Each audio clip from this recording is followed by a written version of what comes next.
folks, welcome back to my 40k for 0.2k challenge for Dumfries Gamers. If you haven't checked out the first video yet, I'd suggest giving that a little watch just so you know what's going down.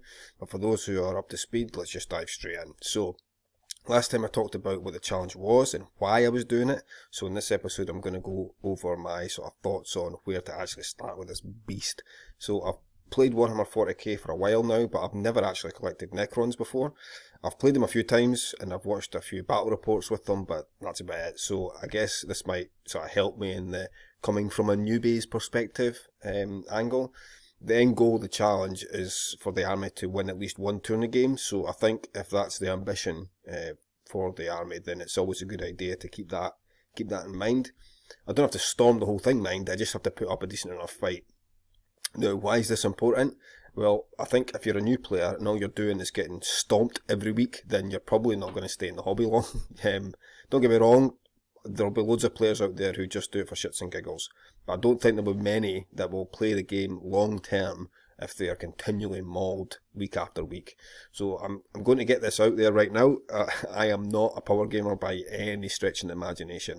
I'm average at best, to be perfectly honest, so please don't think that the way I write lists or compose an army or play the army is in any way, shape or form the way to boss the tournament scene. So that's it. But having said that, how would I normally write a list for a Warhammer 40k? Well, when I first buy models for the army, it's usually because I think the models look cool.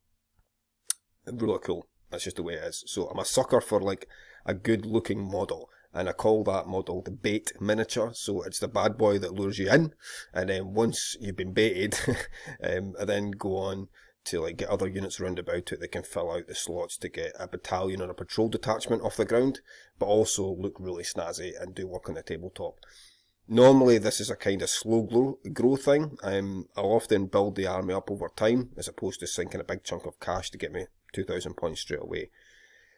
I can then sort of play smaller games to get a feel for the army, so you maybe do like 500 points or 1,000 points, and then see how it works and what doesn't work.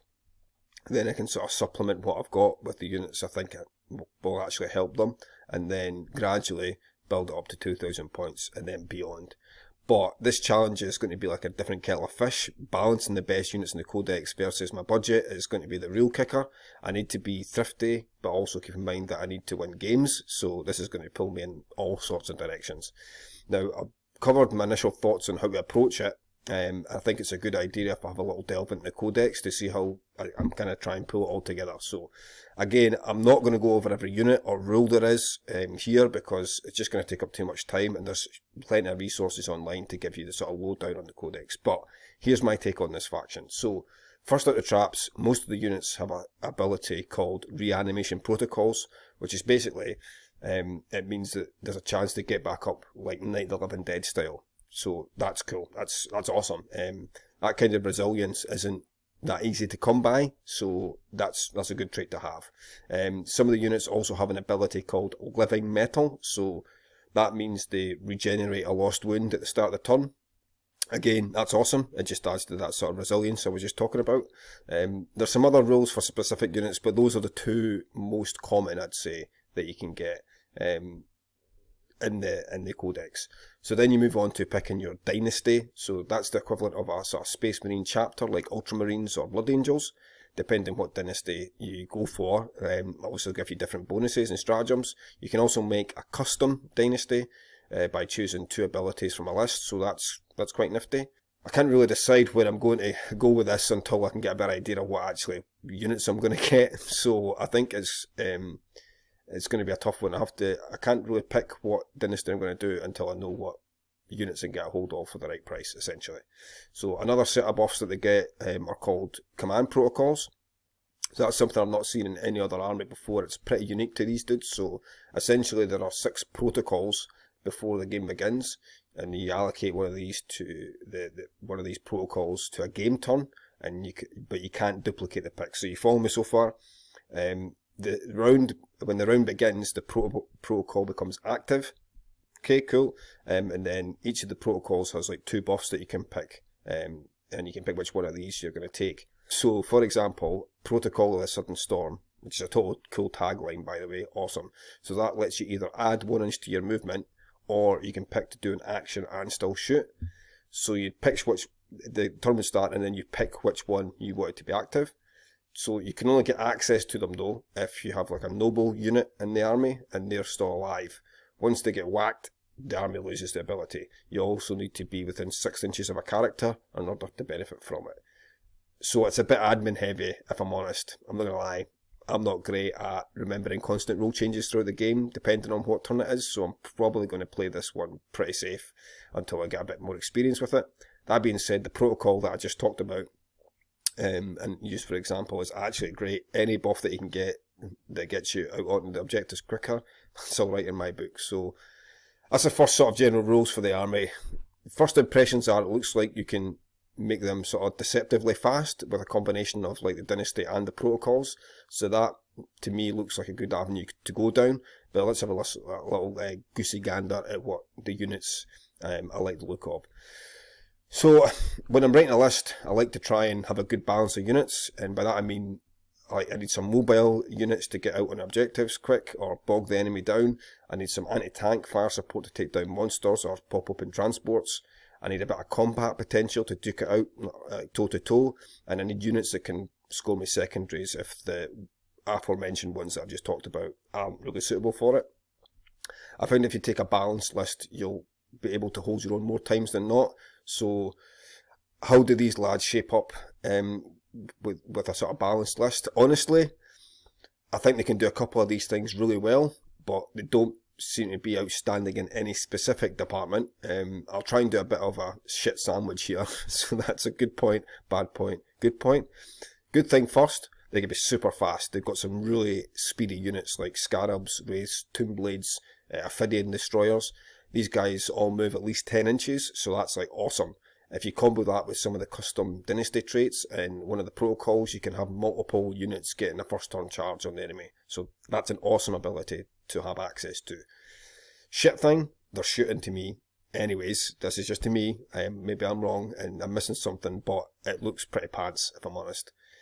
Sort of short to mid range, they've got a good selection of like troop killing weapons, which is great, but their anti-tank weapons, I think they just fall a bit short. There's only like 1 or 2 weapons that have like more than a 24-inch range and do more than 3 damage. So that's not great. The rest of the guns are either like close range melta type guns, or they're like random shots and random damage. So D6 is great if you roll a 6, but if you roll a 1, it's pants. So I don't think that's good enough. What this says to me is you've got to spam these units in order to have any kind of like reliable damage output. That's all well and good if they're cheap, but they don't look cheap to me. So what do? Do you overspend to get reliable anti-tank and then have to cut back on the other elements of your army, or do you just cut your losses and go full on combat? It's not an easy decision to make, but because both have their pitfalls, so it's tough. Speaking of combat though, that's my next point.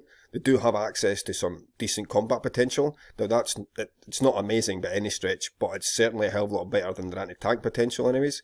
There's a lot more access to damage 2 or 3 weapons in this area, so that's definitely a good thing. One of the pitfalls of a combat army though is that you have to get them, you have to get the combat threat into the enemy before they're absolutely wasted try to get in. But remember, these guys can be really quick, so getting them into combat is actually a bit easier. The question is, will they live long enough once they're in? And then that's a question you're only going to find out by like throwing some dice in the game.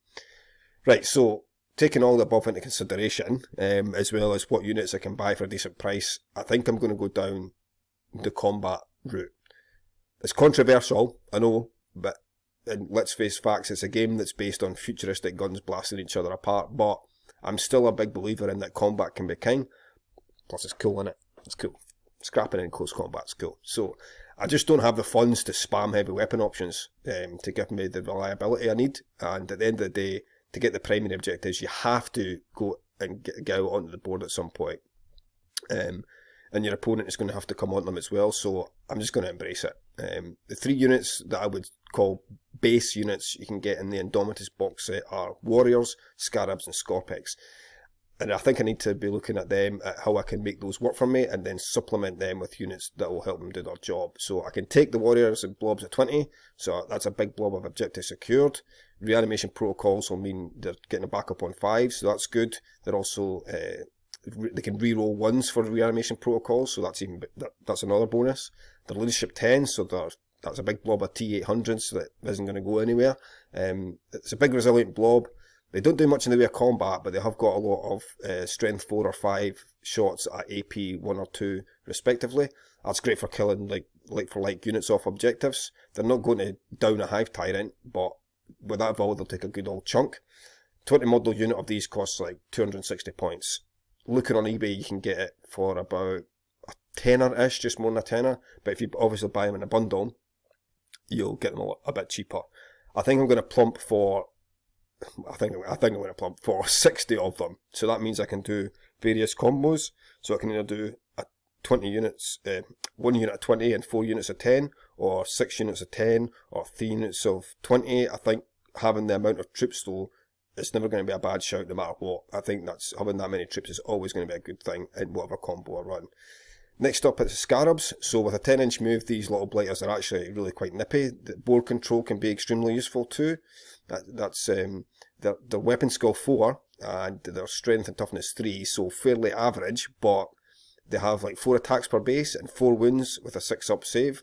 So their armour save is pretty pants. Let's not beat about the bush, but if you max out that unit, it's 36 wounds to chew through, and that's no easy task. They also have that living metal rule, so if a base is wounded, they'll get a wound back at the start of the turn. When you combine that with reanimation protocols, they can actually be quite resilient, but the main thing I like about them is their speed. You could easily get these guys either onto objectives or into enemy lines turn 1, easy, with the right combo. Keeping the enemy hemmed in, it can be a real game changer. It gives you time to spread out on the objectives and it holds the enemy back. I was talking about how the faction suffers in the long range firepower department. These guys might actually help with that. So if there's a threat somewhere, these guys could just swamp it and bog it. So a Redemptor Dreadnought can only kill like 2 healthy bases at a time, and I'll take them punching Scarabs over the Scorpex or Warriors any day. So you can also use them to make like blockades so that bikers and stuff can't move further forward, or you can channel them where you want them to go. I like the little critters, and I think you can get them for about a $5 for 3, or cheaper if you buy them in bulk with the bundles, by the looks of it anyway. On the Scorpex, so these guys look like they're pretty much the damage dealers in the box set. They've got a buff recently, making them core, so they get access to a lot more auras and strats than they did before. You can take a minimum of 3, or you can take a max of 6. At least one of the dudes has to have a big chunky blade, but when you max it to 6, you can have 2 of them. They're not super fast, but they're no slouches either, so they've got an 8-inch movement. They hit on 3s with 3 attacks, but the ones with the hyperphase threshers get an extra attack, sort of like it's like a chainsword bonus. So their strength and toughness 5, they've got 3 wounds with a 3-up, 4-up invulnerable save. So that's good, that's awesome. The Thresher is like a strength user, AP -3 damage to weapon, so it's like a Primaris killer. The chunkier blades, so the guys with the big beefy blades, they're +2 strength, AP -4 and damage 3, so pretty brutal, but they are -1 to hit, which is a shame. But they do have an inbuilt ability to re-roll a hit roll of 1, so that helps to make them a bit more reliable. As I say, they're core now, so they'll benefit from more buffs and stratagems, but one key element to them is that they're infantry. So that's great, as it means they can do actions too. Don't get me wrong, I'm probably wanting these guys to be like doing work in combat, but having that flexibility is never a bad thing. You can get 3 of them on eBay for about 12, 13 quid-ish. But again, the cheaper when you buy them in a bundle. So that's the 3 base units covered. I think these guys could do me a bit of work for me, but what else can I take with them is really going to come down to what I can buy them for. I don't think I can start to think about the other elements of the army until I know what these are actually going to physically cost me coin-wise. So Nelson is about to go and see what bargains he could bag. I'll check back in with further updates, but in the meantime, if you give the video a like and subscribe, you'll get a wee ping when the next installment is out. So get those fingers crossed for me, please. And peace out.